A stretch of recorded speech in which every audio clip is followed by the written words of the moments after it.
எல்லாரும் எதிர்பார்த்த மாதிரியே பாக்கியா கோபி மேல போலீஸ் கம்ப்ளைண்ட் கொடுத்துட்டாங்க. எழில் இப்போ பாக்கியாவை பார்த்து பேசுறதுக்காக வராரு. நீ போலீஸ் கம்ப்ளைண்ட் கொடுக்க முடிவெடுத்தது உண்மையிலே கரெக்ட் தாமா அப்படின்னு சொல்றாரு.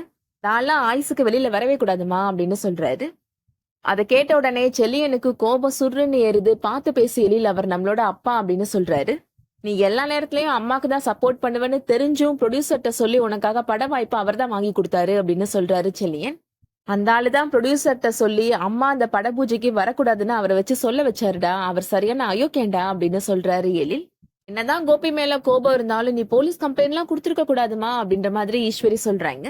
என்னதான் கோபி பாக்கியாவுக்கு பெரிய துரோகமே பண்ணாலும் இனியாவுக்கு கோபி மேல இருக்கிற பாசம் அப்படியேதான் இருக்கு. நீ போலீஸ் கம்ப்ளைண்ட் கொடுத்துருக்க கூடாதுமா அப்பா மேல அப்படின்னு சொல்றாங்க. யார் என்ன சொன்னாலும் நான் அவர் மேல கொடுத்த போலீஸ் கம்ப்ளைண்ட வாபஸ் வாங்க மாட்டேன் அப்படின்னு பாக்கியா உறுதியா சொல்லிடுறாங்க. தப்பு பண்ணவங்க தண்டனை அனுபவிச்சேதான் ஆகணும் அப்படின்னு பாக்கியா முடிவா சொல்றாங்க. இதுக்கிடையில ராதிகாவோட அம்மா மாப்பிள்ளைய ஜாமீன் எடுக்கணும், நீ கூட வா அப்படின்னு ராதிகாவை கூப்பிடுறாங்க. ஆனா ராதிகா வரதுக்கு மறுத்துடுறாங்க. தப்பு பண்ணது அவர் தண்டனை அனுபவிக்கதான் செய்யணும். அவர் பண்ண தப்பால எனக்கு தான் மிகப்பெரிய அவமானமா இருக்கு அப்படின்னு சொல்றாங்க. அவருக்காக எல்லாம் போலீஸ் ஸ்டேஷன் வாசல் எல்லாம் வந்து என்னால நிக்க முடியாது அப்படின்னு சொல்றாங்க ராதிகா. ஒரு பக்கம் கோபி போலீஸ் ஸ்டேஷன்ல அந்த பாக்கியா என் மேல பொய்யா கம்ப்ளைண்ட் கொடுத்துருக்கா அப்படின்னு சொல்றாரு. பழி வாங்கணும்னு தான் அந்த பாக்கியா இந்த மாதிரி எல்லாம் பண்ணிருக்கிறா அப்படின்னு சொல்றாரு கோபி. போலீஸ்காரர் கோபிட்ட சொல்றாரு, இனிமேலும் நீங்க தப்பிக்க முடியாது. நீங்க சொல்லிதான் பிரியாணில கெட்டுப்போன மட்டனை கலந்ததா இவர் வாக்குமூலம் கொடுத்துட்டாரு அப்படின்னு சொல்றாரு.